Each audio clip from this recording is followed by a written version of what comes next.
우리 하나님 말씀 구약성경 사무엘상 8장 22절 말씀입니다. 우리 하나님 말씀 구약성경 사무엘상 8장 22절 말씀입니다. 열왕기상입니다. 죄송합니다. 열왕기상 8장 22절 말씀입니다. 찾으신 줄 알고 봉독 드리겠습니다. 열왕기상 8장 22절입니다. 솔로몬이 여호와의 제단 앞에서 이스라엘의 온 회중과 마주서서 하늘을 향하여 손을 펴고 이르되 이스라엘의 하나님 여호와여 위로 하늘과 아래로 땅에 주와 같은 신이 없나이다. 주께서는 온 마음으로 주의 앞에서 행하는 종들에게 언약을 지키시고 은혜를 베푸시나이다. 주께서 주의 종 내 아버지 다윗에게 하신 말씀을 지키사 주의 입으로 하신 말씀을 손으로 이루심이 오늘과 같으니이다. 이스라엘 하나님 여호와여 주께서 주의 종 내 아버지 다윗에게 말씀하시기를 내 자손이 자기 길을 삼가서 내가 내 앞에서 행한 것 같이 내 앞에서 행하기만 하면 내게서 나서 이스라엘의 왕위에 앉을 사람이 내 앞에서 끊어지지 아니하리라 하셨사오니 이제 다윗을 위하여 그 하신 말씀을 지키시옵소서. 그런즉 이스라엘의 하나님이여 원하건대 주는 주의 종 내 아버지 다윗에게 하신 말씀이 확실하게 하옵소서. 26절까지 우선 봉독 드렸습니다. 우리는 지금 열왕기 상하에 계신데는 이탈 왕조를 멸망시키는 그 여호와 하나님, 그 말 속에는 똑같이 범죄했지만은 그 행위대로 말하면은 남쪽 유다도 멸망당해야 마땅하지만 하나님께서 다윗 왕조 남쪽 유다는 끝까지 보호하시는 은혜의 섭리가 이 열왕기 상하의 행간에 아주 심도 있게 배어 있다는 사실을 우리가 이미 확인하고 이 본문을 지금 읽어가고 있습니다. 그러면 이탈 왕조를 멸망시키되 남쪽 유다 백성들을 보호하는 근거가 뭐냐는 겁니다. 그건 우리가 늘 알고 있는 대로 모든 이스라엘 백성들의 허물에도 불구하고 그들의 죄악에도 불구하고 그들이 끝까지 지켜지고 보호되는 근거는 그들의 어떤 행위에 있는 것도 그들의 열심에 있는 것도 그들의 노력에 있는 것도 아니라 이미 하나님께서 언약하신 그 언약에 근거해서 이스라엘 백성들이 끝까지 보호된다 하는 것이 지금 열왕기 상하의 전체적인 줄기입니다. 오늘 봉독드린 말씀, 오늘 이 8장 내용, 지금 5장부터 8장 내용 전체가 긴 지금 스토리가 솔로몬 성전을 지금 건축하는 내용입니다. 이것이 우리 여러 차례 강조했습니다마는 구약 역사에서 얼마나 중요한 그 메시지인가. 솔로몬 성전이라고 하는 것이 그 이전에는 이제 모세의 그 성막이고 또 그 이전에는 아브라함 시대나 또 그 이전 노아 시대는 제단으로 그렇게 주어졌던 그것이 언제나 이스라엘 역사를 관통하는 하나님 살아계심의 상징입니다. 성전이라는 것이. 그건 우리가 두말할 나위 없이 장차 오실 참 성전 되시는 죽음에서 부활하심으로 이제 영원한 성전이 되시는 예수 그리스도 사건으로 성취되고 성령을 통해서 여러분과 저가 이제 성전이 된 거죠. 이게 성경 전체를 관통하는 언약의 메시지입니다. 그만큼 이제 구약 성경에서 특별히 이스라엘 역사에서 예수님 당시까지도 이것이 계속 이어져 가지고 성전을 얼마나 중요한지 모릅니다. 저 성전을 보십시오. 성전이 지금 얼마나 위대하고 중요한 상징이냐고 예수님한테 그렇게 이제 한 수 가르쳐 줬지 않습니까? 헐어버려. 내가 3일 만에 다시 짓겠다고. 이제 구약의 그렇게도 중요한 성전은 이제 건물 성전은 예수 그리스도 안에서 성취될 것이기 때문에 허물어 버려라. 내가 다시 짓겠다. 이렇게 이제 예수님이 그걸 완전히 개혁을 한 거죠. 예수님이 이렇게 참 성전으로 부활하시기 전까지 이스라엘 역사 전체의 그 중심에는 언제나 성전이 있는 겁니다. 오늘 이 열왕기상하 역대기, 상하, 에스라, 느헤미야, 에스더 여기까지 구약성경 전체 마지막 역사서 끝까지의 그 중심에 성전이 놓여져 있습니다. 그만큼 이제 성전을 통해서 하나님이 살아계심, 그 은혜로우심, 그 말할 수 없이 머리털보다 많은 죄악에도 불구하고 이스라엘 백성들을 만나주심, 용서하심 이런 거죠. 오늘 본문이 이런 그런 그 성전 건축 후에 솔로몬이 얼마나 간절하게 그 성전을 향하여 기도하는 내용으로 이제 오늘 8장 내용 전체가 엮어져 있습니다. 이것이 신학적으로 하나님을 알아가는데 우리의 오늘 예수 그리스도 안에서 우리 신앙생활을 하는데 얼마나 중요한가 하는 거죠. 오늘 그 메시지만 정확하게 이해를 하면 아하, 이게 열왕기상하 전체를 풀어가는 이게 키나 같은 거구나 이걸 알 수가 있습니다. 이런 열왕기상하를 모르면은 막연한 거죠. 신앙생활을 한다는 것이. 그래서 조금 우리 읽고 하십시다. 22절. 우리 지난 시간에 이제 솔로몬이 이제 성전을 짓고 하나님이 하나님의 손으로 이 성전을 이루었습니다. 이러면서 이제 했지 않았어요? 22절 다시 보십시다. 솔로몬이 여호와의 제단 앞에서 이스라엘 온 회중과 마주 서서 하늘을 향하여 손을 펴고 이르되 이스라엘의 하나님 여호와여 위로 하늘과 아래로 땅에 주와 같은 신이 없나이다. 주께서는 온 마음으로 주의 앞에서 행하시는 종들에게 언약을 지키시고 은혜를 베푸시나이다.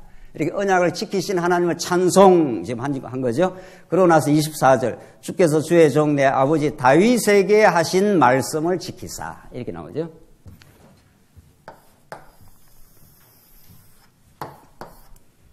이게 지금 솔로몬 성전을 건축하고 성전을 향해서 이제 기도하는 내용인데 이미 지금 솔로몬이 다윗에게 하신 말씀을 지키사 이렇게 나오지 않습니까? 그러니까 이 성전이 그냥 우연히 솔로몬이 열심히 내가지고 백성들 동원해서 지은 게 아니라는 거죠. 짓는 과정에서도 우리가 확인했지 않습니까? 솔로몬 성전은 솔로몬이 열심히 내가 지은 게 아니라 두로왕 히람이 다 도와주고 벌목하는 사람 보내주고 잣나무 백향목 다 보내주고 이렇게 하나님의 그 준비와 계획에 의해서 솔로몬의 지혜로 지은 게 아니라 솔로몬에게 이미 지혜를 주시고 식양과 사이즈까지 다 정해놨습니다. 이러니까 완전히 하나님이 거하시고 하나님이 죄인들을 만나주시는 그 놀라운 은혜의 처소, 시언소 그러지 않습니까? 지성소 안에를 은혜를 베푸시는 장소, 시언소라 한단 말이죠. 그러니까 성전이 없으면 이스라엘 백성은 다 죽음입니다.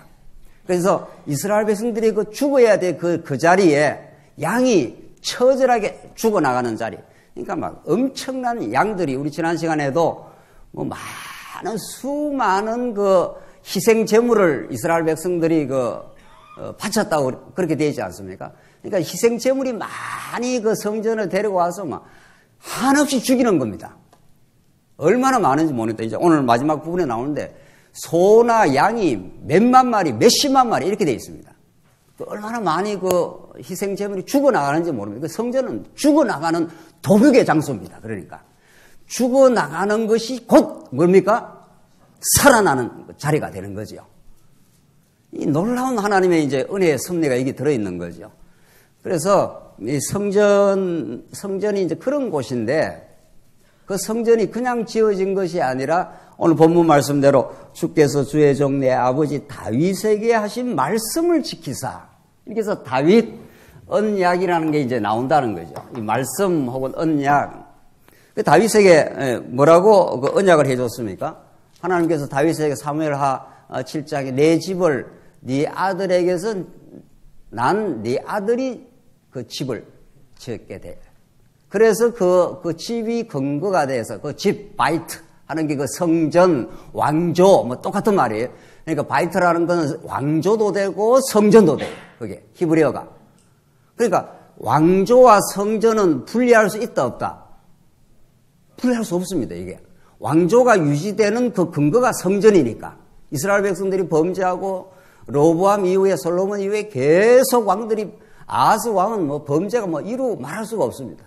하나님 여호와 싹 잊어버리고 아세라 목상 섬기고 바알신 섬기고 어려움이 오면은 당장 아수르한테 가서 살려달라 그러고 하나님 마음을 엄청 상하게 하는 거죠.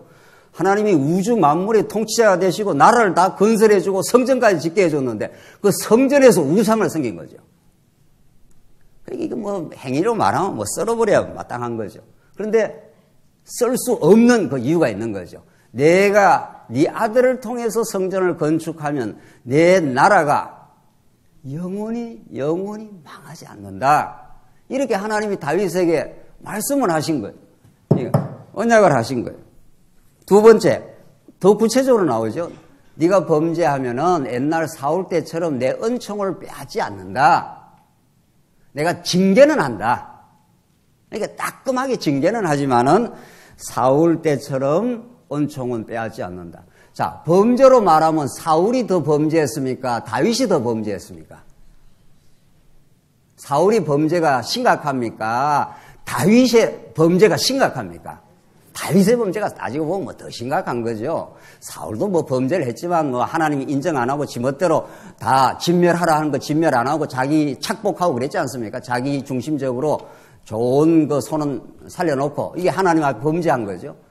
뭐 다윗은 뭐 말할 것도 없는 거예요. 그러니까 뭐 그 행위대로 말하면 사울을 멸망시키면 다윗도 멸망시켜야 되는 겁니다. 그런데 하나님께서 다윗 이후에 모든 그 왕들의 범죄를 다 내다보시면서도 사울 때처럼 그렇게는 안 하겠다는 거예요. 은총을 안 빼야겠다. 이게 두 번째 다윗 언약의 내용이었습니다. 세 번째는 그래서 내 나라가 영원히 보존된다는 거예요. 이게 이제 하나님께서 이렇게 이 든든한 다윗 언약을 해놨고 다윗 언약의 근거는 아브라함 언약이고 아브라함 언약의 근거는 아담 언약인 거죠. 이미 이 전부 이렇게 연결되어 있지 않습니까? 하나님께서 생육하고 번성하고 땅을 정복하고 나라를 하나님께서 통치하게 해준 나라를 세워준다 했으니까 이 나라가 망하면 안 되잖아요. 그걸 아주 구체적으로 다윗 언약에서는 이스라엘 백성들이 범죄할 것까지 하나님께 다 예견을 하시고 이미 작정을 하시고 네가 범죄하면은 내가 인생 채찍으로 내가 때린다. 인생 몽둥이로 때리긴 하지만 사울에게서처럼 은총을 빼앗지는 않겠다. 이렇게 한 대로 하나님이 성전을 지어주겠다는 거예요. 그래서 이 성전을 향하여 솔로몬과 그 후대 백성들이 성전을 향하여 기도하면 이렇게 돼 있단 말이죠. 범죄하게 된다는 거예요. 그때 성전을 향하여 기도하면은 회복이 이루어진다네. 그래서 이 다윗에게 하신 말씀을 지키사 주의 입으로 말씀하신 것을 손으로 이루심이 오늘과 같으니이다. 하나님 다윗에게 언약한 대로 이렇게 우리가 영원히 이 나라가 망하지 않을 수 있는 하나님의 은총의 자리, 용서의 자리, 우리가 다시 하나님께로 돌아갈 수 있는 근거, 그것이 이렇게 지어졌습니다. 막 솔로몬이 지금 찬양을 지금 하고 있지 않나요? 자, 이 점에서 하나님을 모시고 하나님을 만나고 하는 그 이스라엘 백성들의 최고의 축복의 자리입니다. 이 성전이. 이것은 이 성전이라는 건 인간의 열심과 인간의 어떤 종교성의 발로 의해서 지어진 게 아니라 누구 언약대로 지어졌다는 거예요? 다윗 언약대로 하나님의 열심과 하나님의 용서하심과 하나님의 신실하심대로 이 성전이 지어진다는 거예요. 그러면 오늘날은 오늘 교회가 바로 뭡니까? 교회가 성전 아니에요. 에베소서 2장에 예수 그리스도 안에서 성전이 지어져 가느니라. 우리 모두가 함께 이렇게 말한 이 하나님의 성전으로서의 교회도 우리 인간의 열심, 인간의 어떤 종교성에 의해서 짓는 게 아니라는 거예요. 하나님의 열심, 우리 안에 찾아오신 예수 그리스도 성령께서 우리 안에 역사하셔서 지금 성전을 지금 지어져 가고 있는 중이죠.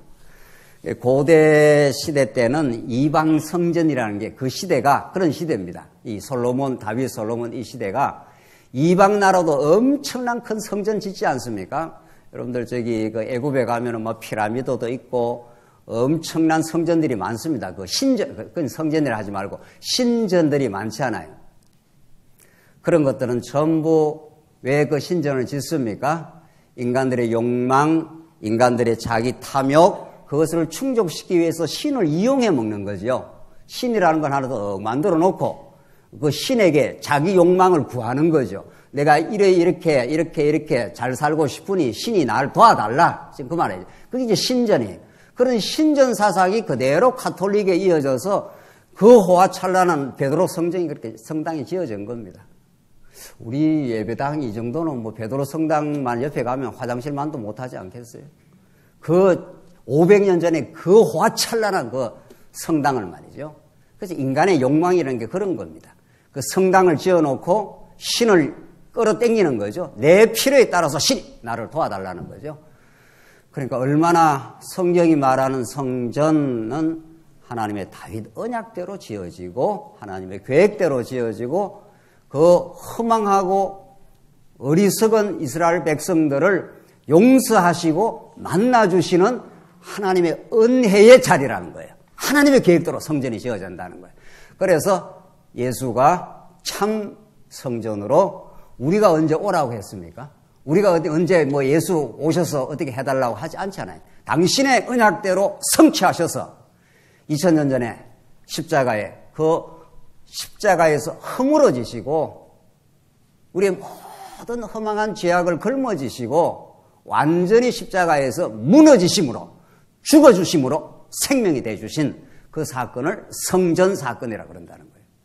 그래서 예수님이 허물어버려 저거 건물 그건 구약시대 때 하나의 상징으로 놔뒀던 거지 이제는 내가 성전으로 왔지 않았어. 이제 너희들이 곧 성전이야. 이게 사도 바울이 우리에게 가르치는 내용입니다. 오늘 이 본문이 그런 성전에 관한 복음으로 꽉 들어차 있는 거죠. 성전이 아니면 이스라엘 백성들 살 길이 없는 거예요. 하나님을 만날 수도 없는 거예요. 그래서 이스라엘 백성들은 성전 안에서 성전을 통하여 성전을 향하여 모든 신앙이 그렇게 중심이 그렇게 잡혀 있습니다. 여기 이제 성막인데 성막이 성전으로 발전하는 것 뿐입니다. 의미는 똑같죠. 여기 성막인데.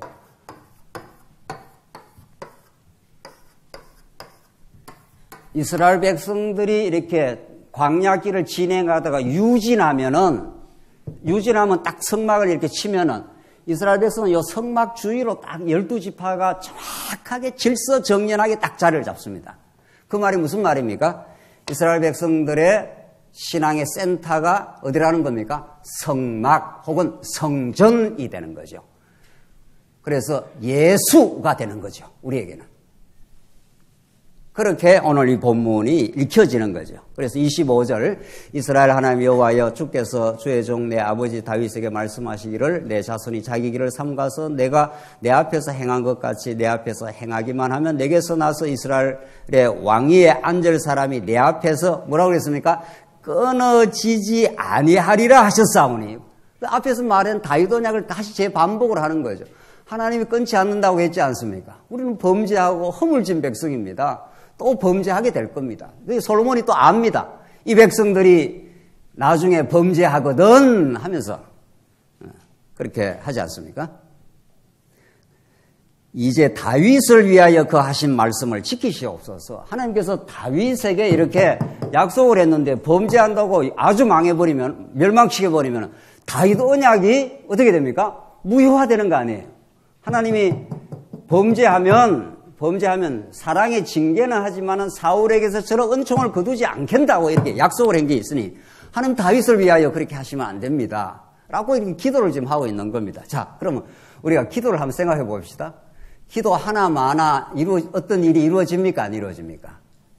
자, 이 말을 이제 아주 잘 대답을 해야 이제 되는 겁니다.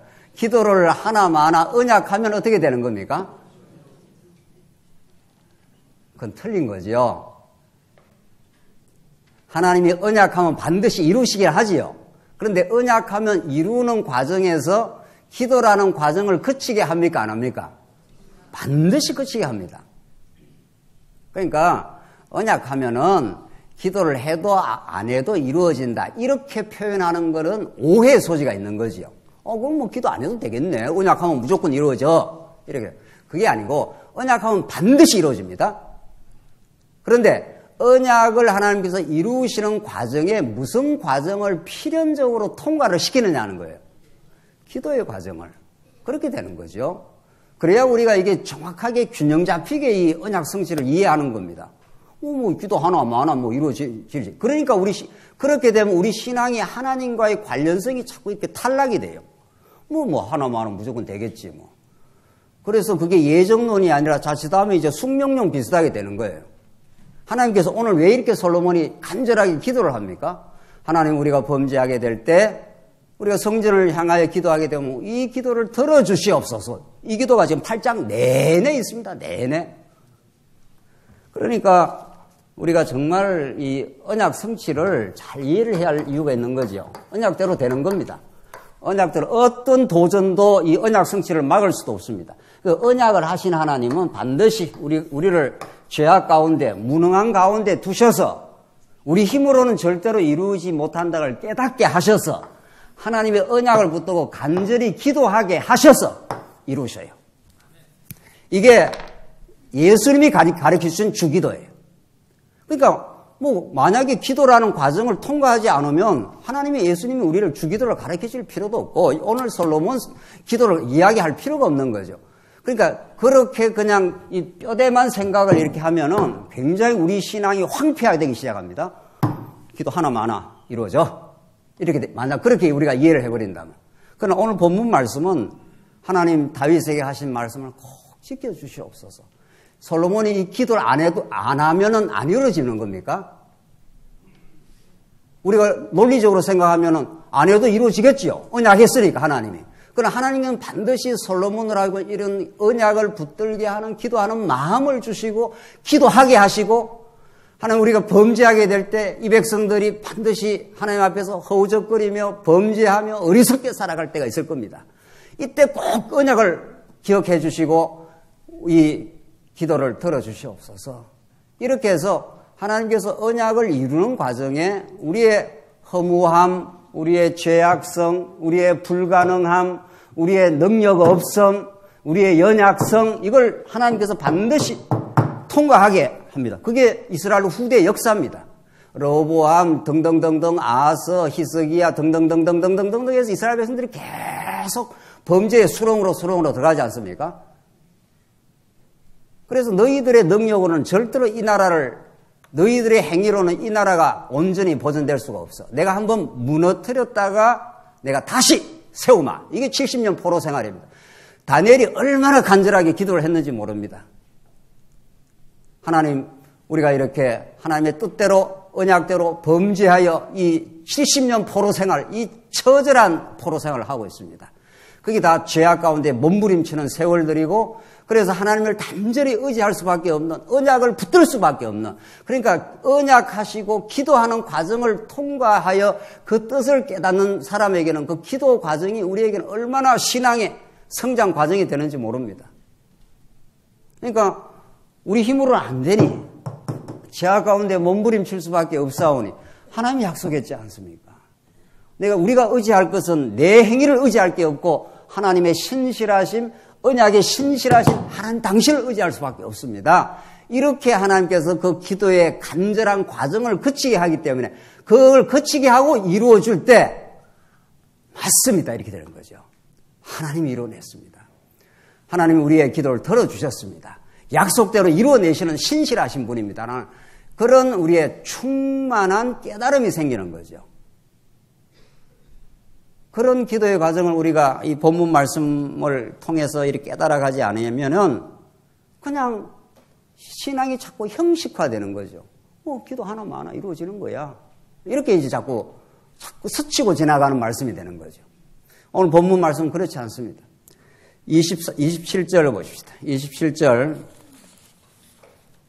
27절로 30절은 이제 성전을 향해 드리는 솔로몬의 얼마나 간절한 기도를 여호와 하나님께 구하는지 모릅니다. 이게 우리 신앙생활의 전부 다인 거죠. 간절히 언약을 붙들고 기도하고 하나님이 이루시면 찬양하고 이런 거죠. 그러니까 그 기도의 과정이 기도는 내 힘이 없다는 거 아니에요. 내가 주님만 바라본다는 거 아니에요. 내 자신의 죄악을 깊이 깨닫고 있기 때문에 하나님의 용서와 긍휼을 기도하는 거 아니에요. 그래야 이루어졌을 때 그 신앙이 더 깊어지는 거죠. 오늘 보십시오. 27절 하나님이 참으로 땅에 거하시니까 하늘과 하늘이라도 주를 용납하지 못하겠거든 하물며 내가 건축한 이 성전이오리까. 솔로몬 대단합니다. 솔로몬의 신관이 그 솔로몬 성전은 아주 어리어리한 건데 정말 금으로 막 완전 도배질을 한 성전 아니었습니까? 얼마나 찬란한 성전인지 모릅니다. 그런데 하나님 앞에 이렇게 보면은 이 성전이 하나님 앞에서 주를 용납이나 하겠습니까? 하나님의 무슨 어디 손이 하나 들어갈 수 있겠느냐 지금 그런 말 아닙니까? 솔로몬 성전만 해도 대단한 성전인데도 솔로몬은 하늘 하나님이 얼마나 위대하시고 우주 만물을 통치하시는 분임을 잘 알고 있습니다.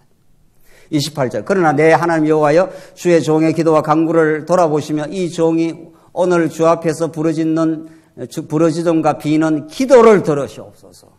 뭐한데 이렇게 기도합니까? 언약도로 될 건데 말이죠.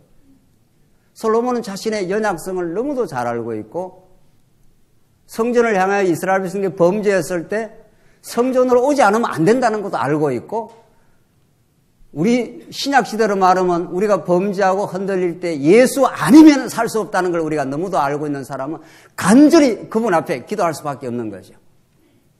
그래서 29절 주께서 전에 말씀하신 걸 내 이름이 거기 있으리라 하신 곳 이 성전을 향하여 그러니까 성전은 하나님 여호와의 이름의 영광이 가장 농도 짙게 드러나는 곳입니다. 그러니까 이스라엘 백성들의 센터인 거죠. 이스라엘 역사의 센터이고 우주의 중심이고 그렇습니다. 성전이라는 게. 그러니까 이 우주 만물의 그 센터에 성전이 있는 것이죠. 예수 그리스도가 있는 거죠. 그래서 예수 그리스도는 만물 위에 계신 분이라 이렇게 사도 바울이 에베소서에 그렇게 말하지 않습니까? 이렇게 성전이 예수 그리스도로 이어지고 새하늘과 새 땅에서 이제 다시는 성전이 없어졌으니 성전이 안 보이니 건물 성전 다 없어졌고 전능하신 하나님과 예수 그리스도 한 분만이 새하늘과 새 땅에 있습니다. 여러분과 저가 전부 성전의 제목이 되어서 예수에게 붙은 바 된 성전이 된 거죠. 그게 천국의 모습이에요. 그게 완벽하게 예수 그리스도의 하나가 된 예수 그리스도의 연합된 모습인 거죠.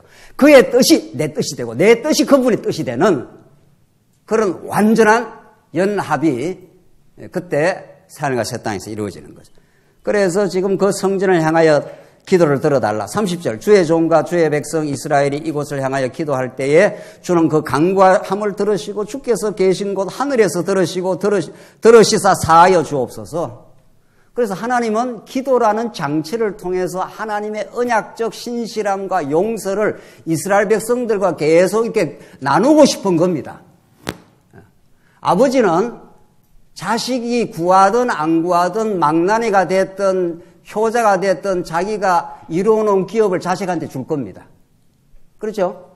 우리가 육신적으로 생각하면은 자기가 이루어놓은 기업이나 뭐가 있지 않겠어요? 자식이 구하든 안 구하든 줘요. 그런데 자식이 아버지께 의지하고 아버지께 구하고 이런 교감과 관계가 없는 자식한테는 죽을 때 내 재산 갖고 살아라. 그렇게는 하는 거죠. 그거 누구 주겠어요? 자식들한테. 인간적으로 말하자면 말이죠. 사회에다 기부도 할 수 있고 뭐도 할 수 있고 하겠지만은 그러면 평소에 관계가 하나도 없는 거예요. 그렇죠? 어차피 아버지가 다 일구어 놓은 거 자식한테 준단 말이죠. 그런데 기도라는 것은 뭡니까? 아버지의 뜻을 구하고 아버지 내가 이렇게 어려움이 있습니다. 어떻게 해야 될지요? 그럼 아버지가 적당히 봐서 도와주기도 하고 훈련도 시키고 그러니까 아버지와 자식 간에 계속 왔다 갔다 하는 거죠. 그 교감이 있는 거죠. 그래서 자식이 그 교감 속에서 아버지의 뜻을 깨닫고 성장 과정을 거쳐가는 거죠. 그런 부자 관계를 하나님이 원하시는 거죠. 여러분과 저에게. 그렇죠. 천국 갈 겁니까? 안 갈 겁니까? 우리. 이런 걸 묻는 건 아닌데 말이죠. 이 고명하신 우리 성경신학으로 다 단련된 우리 성도님들한테 말이죠. 천국은 반드시 갈 거예요. 반드시 모든 게 이루어질 거예요. 그럼 왜 이 고난의 세상을 살게 하고 어려움도 주고 죄악 가운데 허우적거리기도 하고 하느냐고요. 그때 하나님 내 힘으로 안 됩니다. 언약하셨지 않습니까? 이렇게 해서 계속 그분과 우리 하나님과 교감하고 교제하고 기도하고 그 기도의 응답 따라서 이루어지고 용서하고 그걸 계속 경험하는 거죠. 그래서 아버지와의 관계가 얼마나 돈독해지는지 모릅니다.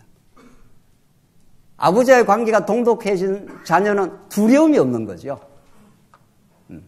어떤 어려움이 와도 아버지가 나를 지킬 거야. 이렇게 되는 거죠.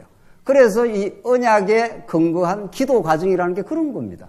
그러니까 솔로몬이 그런 하나님을 알고 지금 해달라고 하는 거 아니에요. 안 해도 하나님 될 거예요. 만약 우리가 논리적으로 말하면. 성경은 논리적으로만 푸는 게 아닙니다. 그걸 논리주의라 그래요. 성경은 인격적 하나님과의 관계 속에 있고, 그래서 하나님의 언약을 붙들고 간절히 솔로몬이 성전을 위해서 기도하면 이 기도를 들어주십시오. 그렇게 기도하는 솔로몬, 기도하는 그 이스라엘 백성들에게 넘치는 깨달음이 생기는 거죠. 정말 하나님이 언약대로 이 기도를 또 들어주셨구나 하니까 아버지와의 관계가 얼마나 친밀해지는지 모릅니다. 우리 인생사에서 관계의 친밀성이라는 게 처음 중요한 게 없습니다.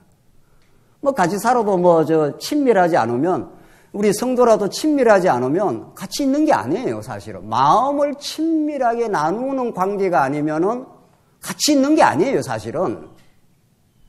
예수 그리스도를 우리가 어떻게 깨달아가느냐는 하나님의 뜻을 논리적으로만 아는 게 다가 아니에요.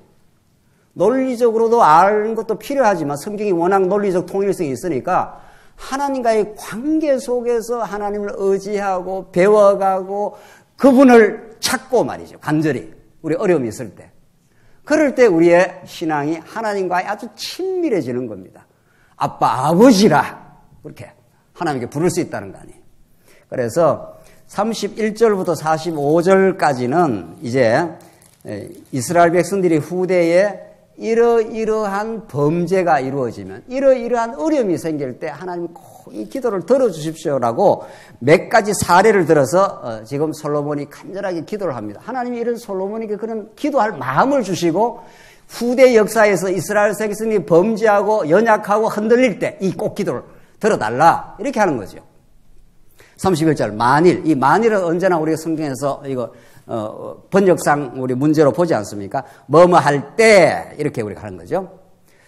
어떤 사람이 그 이웃에게 범죄함으로 맹세시킴을 받고 그가 와서 이 성전에 있는 주의 제단 앞에서 맹세하거든 주는 하늘에서 들으시고 행하시되 주의 종들을 심판하사 악한 자의 죄를 정하여 그 행위대로 그 머리에 돌리시고 의로운 자를 의롭다 하사 그의 의로운 대로 갚으시옵소서. 이웃에게 범죄해서 괴롭고 허우적거릴 때 꼭 이 기도를 들어달라. 31절 만일, 이 만일도 뭐할 때 주의 백성이 이스라엘에 주께 범죄하여 적국에서 패하게 되므로 주께 돌아와 주의 이름을 인정하고 이 성전에서 주께 기도하고 하며 간구하거든. 그 적들한테 패했을 때 이런 말이죠. 35절 봅시다. 만일 그들이 주께 범죄함으로 말미암아 하늘이 닫히고 비가 없어서 주께 벌을 받을 때에 이곳을 향하여 기도하며 주의 이름을 찬양하고 그들의 죄에서 떠나거든 나오잖아요. 비가 안 오면 말이지. 그러니까 구약시대 때 그 하나님의 저주, 하나님의 그 사랑의 징계는 비를 안 내려주는 겁니다. 그럼 다 죽는 거죠. 그 하나님의 사랑의 징계는 반드시 있다는 거 아닙니까? 아주 멸망을 안 시키는 거지. 그래서 비가 안 오면 이스라엘 백성이 살 수가 없는 거죠. 그 하나님이 이렇게 비 안 오는 상황에다 집어넣는 거죠. 그 범죄 때문에. 그러면 이스라엘 백성들은 언약에 살아계신 하나님을 의지할 수밖에 없습니다. 그래서 하나님은 이스라엘 백성들을 이미 다 만세전에 다 용서했습니다. 다 하나님의 자녀입니다. 무엇을 해도 하나님의 자녀입니다. 그런데 왜 이런 역사의 과정을 자꾸 통과를 하게 하느냐 하면은 내가 너를 얼마나 내가 너를 언약하면은 꼭 용서하고 사랑하는 내 하나님 아버지임을 아주 자각시키고 각인시키고 또 깨닫게 하는 그 관계의 충실성을 만들어내는 거죠. 그래서 이런 과정을 여러 차례 우리도 마찬가지 아닙니까? 여러 차례 이렇게 겪어오지 않습니까? 어려움도 겪고 회복도 되고 교회가 큰 시련도 겪고 얼마나 많이 기도하셨습니까? 하나님께서 다 회복시킬 건데 기도 하나만 하나 말이죠. 그렇게 하셨습니까? 그렇게 안 되게 되어 있습니다. 하나님 택한 백성은 엄청난 시련과 환란의 바람을 불어 하나님께서 몰아치면은 우리 힘으로는 어떻게 할 수가 없기 때문에 하나님 지혜를 주시고 하나님 회복시켜 주시고 살려주십시오. 그 말을 하나님께서 만들고야 마시죠. 그래야 오냐 내가 살려주마 이렇게 되는 거죠. 하나님은 우리를 절대로 망하게 아니에요. 절대로 아주 망하게 안 하는 분인데 이 관계를 돈독하게 만들기 위한 언약 성취의 하나님과의 이 관계가 점점 이렇게 돈독해지는 거죠. 그래서 마침내 이런 많은 몇 차례의 환난을 통과하면 하나님 알겠습니다. 이제 하나님 뜻이라면 무엇이든지 하겠습니다. 당신이 이렇게 언약대로 이루어 주시고 우리의 연약 속에서 우리의 기도를 들어주신 우리 아버지니 아버지 뜻이라면 무엇이든지 하겠습니다. 이런 신앙의 성숙의 자리로 하나님께서 인도하고 만들어내십니다. 하나님께서. 지금 솔로몬의 기도가 다 그런 내용입니다. 비가 안 오면 죽습니다. 우리는. 이런 말이죠. 그럼 하나님께 의지할 수밖에 없습니다. 그래서 환난, 곤고가 당할 때는 말할 수 없이 어렵지만은 그것이 하나님을 가장 뜨겁게 만나는 자리, 하나님께 기도할 수 있는 자리, 하나님의 응답을 절실하게 체험하는 자리 이런 거죠. 그래서 환난이 복이라는 겁니다. 얼굴들이 별로 안 좋은 것 같아요. 환난이 복이라니까. 환난이 왜 복이냐? 진짜 복인 거죠. 왜? 그때라야 하나님께 가장 나아갈 수 있고 하나님의 절실한 도우심과 그걸 가장 만날 수 있는 자리가 되니까. 그래서 하나님이 그렇게 인도를 해 가신다는 겁니다. 하나님이 이런 과정 안 거치고 얼마든지 이루시는 거죠. 얼마든지 이루시려면 쫙쫙 이루어가면 되는 겁니다. 기도의 과정이 뭔 기도의 과정이 필요가 한가요? 하나님 편에서 볼 때는. 그러나 우리 편에서 볼 때는 언약하고 그 기도의 과정을 거치게 하나님께서 만드셔야 우리가 깨닫고 감사가 넘치고 하나님과 관계가 돈독해져가는 점점 성장의 과정이 있는 거죠. 37절 만일 이 땅에 기근이나 전염병이 있거든 곡식이 시들거나 깐부기가 나거나 메뚜기나 황충이 나거나 적국이 와서 성읍을 에워싸거나 물은 무슨 재앙이나 무슨 질병이 있든지 막론하고 나오지 않습니까? 하나님께서 이런 재앙을 퍼붓겠다는 거예요. 그때 39절을 보십시오. 주는 계신 곳 하늘에서 들으시고 사하시며 각 사람의 마음을 아시오니 그들의 모든 행위대로 행하사 갚으시옵소서. 주만 홀로 사람의 마음을 다 아심이니라. 주님만 우리 언약 백성들의 마음을 아시고 우리의 연약성도 잘 알고 우리의 허물진 백성을 아시니 깐부기라든가 기근이라든가 전염병이나 우리 어떻게 살겠습니까? 이런 말이죠. 이게 다 구약적 지금 표현입니다.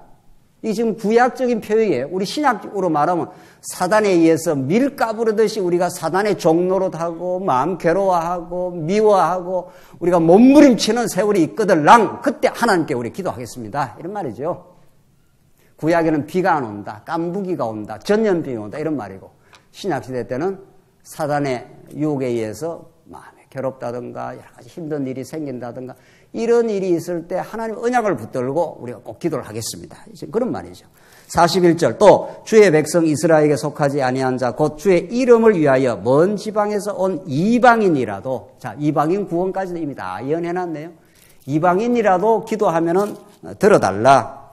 자 그래서 지금 44절 보십시오. 44절 주의 백성이 그들의 적국과 더불어 싸우고자 할 때 주께서 보내신 길로 나갈 때 그들이 주께 택하신 성읍과 내가 주의 이름을 위하여 건축한 성전이 있는 쪽을 향하여 여호와께 기도하거든 주는 하늘에서 그들의 기도와 간구를 들으시고 그들의 일을 돌아보옵소서. 이렇게 해서 솔로몬이 그 간절한 기도를 우리가 적국과 싸우러 나갈 때 우리 힘으로 이길 수가 없습니다. 이런 말이죠. 우리가 사단의 괴계를 이길 수가 없으니 이런 말이죠. 우리에게 전신갑주를 입혀주시고 하나님께서 우리를 보호해 주시옵소서. 이게 에베소서의 마지막의 내용이듯이 똑같습니다. 자, 그래서 지금 여기까지가 구약 시대에 솔로몬이 성전을 향하여 다윗 언약을 이루어 주신 그 하나님. 자, 다윗이 정리하십시다. 이제 오늘. 다윗은 하나님께서 하나님의 자손 땅 통치, 이거 아브라함부터 시작, 아담, 아브라함, 이게 다 하나님의 나라를 이루어 주겠다는 겁니다. 그래서 다윗에게 이 왕위가 내 아들을 통해서 성전을 내가 꼭 지어주마. 네가 성전 짓는 건 아서라. 내가 지어주마. 성전은 내가 짓는 거야. 그 말 아닙니까? 예수가 성전을 짓는 거야. 지금 그 말을 지금 구약적으로 하고 있는 거죠. 우리가 예수가 성전의 모퉁이이 되시고 성령이 오셔서 여러분과 저를 전부 이렇게 성전의 제목으로 불러가지고 이렇게 계속 지금 지금 세워가고 있지 않습니까? 그래서 하나님이 다윗에게 그 나라를 세워줬습니다. 이 다윗의 나라가 영원히 망하지 않을 수 있는 근거는 언약 자체에 있고, 근본적으로는. 그 다음에 직접적 근거가 어디에 있습니까? 어디에 있습니까? 범죄해도 어떻게 해요? 성전을 붙들면, 이런 말이죠. 그래서 이 성전에 대해서 이미 아브라함에게도 하나님 나라를 언약했는데 모세에게 이미 모세 언약을 줬지 않았어요. 이게 다 성막에 대한 내용 아닙니까? 이스라엘 백성들이 율법을 도저히 지킬 수가 없습니다. 하나님께서 모세에게 율법 10계명을 주고 그 다음에 율례를 주고 규례라는 게 전부 성전에 관한 내용 아닙니까? 성막 혹은 성전 똑같은 거니까 의미적으로는. 그래서 출애굽기 후반, 레위기, 민수기, 신명기, 모세 오경 중에 4권이 전부 다 뭐에 관한 내용입니까? 아니, 무슨 구약적으로. 뭐 짓기 작업입니까? 성막 혹은 성전 똑같습니다. 모세에게는 성전이고 솔로몬에게는 뭐고요? 잠깐만요. 모세에게는 뭐라고요?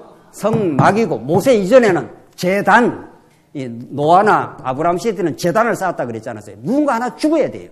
죽어야 사는 거란 말이죠. 그래서 모세 시대 때는 성막을 짓는 그 자세한 방법이 출애굽기 후반, 레위기, 민수기, 신명기까지 나오지 않습니까? 이 많은 시내산 언약 혹은 모세 언약이라고 하는. 그래서 그 많은 그 언약에 근거해서 지금 솔로몬이 더 이제 발전된 폼으로 성전을 지금 짓고 있고, 성전이 이스라엘 백성들의 나라가 망하지 않는 근거입니다. 그래서 에스라, 느헤미야, 에스더 때 이게 다 망하지 않습니까? 다 망했는데 바벨론에서 다 허물어졌는데 다시 돌아왔을 때 뭐부터 지었습니까? 성전부터 짓는 거죠. 하나님 우리를 용서해 주셨습니다. 하나님 약속한 대로, 모세에게 약속한 대로 우리가 범죄했을 때 우리를 다 천하에 다 흩어버린다고 하신 하나님은 우리를 다시 용서하여 속죄하여 다시 언약대로 돌아오게 했습니다. 그 직접적 근거가 성전입니다. 오늘 성전보다 더 우월하신 분, 진짜 이 성전보다 더 큰 이가 여기 있다고 예수님이 오셔서 직접 하신 말씀입니다. 예수님은 진짜 이 우주 가운데 우주의 센터로서 역사의 참 주관자로서 주기도에 잘 나오는 대로 하늘에 계신 우리 아버지 이름이 거룩히 여기심을 받으시오며 여호와의 이름이 거룩합니다. 그리고 나라에 임하옵시며 다윗 왕국보다도 더 아름다운 진짜 하나님이 통치하는 나라가 이 땅에 임하시기를 간절히 구하오며 뜻이 하늘에서 이루어진 것 같이 땅에서도 이루어지이다. 그래서 예수님이 이 하나님의 나라를 간절하게 구하지 않습니까? 그런데 이 하나님의 나라가 펼쳐갈 터인데 인간이 얼마나 연약하고 죄악된 존재이기 때문에 하나님의 나라인 교회에서도 우리가 갈등과 어려움이 생길 수가 있는 거죠. 그러니까 일용할 양식을 주옵시고, 양식이 있어야 충만히 먹어야, 하나님의 사랑을 먹어야 우리가 하나님 나라를 우리가 이룰 수가 있는 거니까. 그러고 나서 뭐가 되어 있습니까? 우리가 우리에게 어떻게 해요?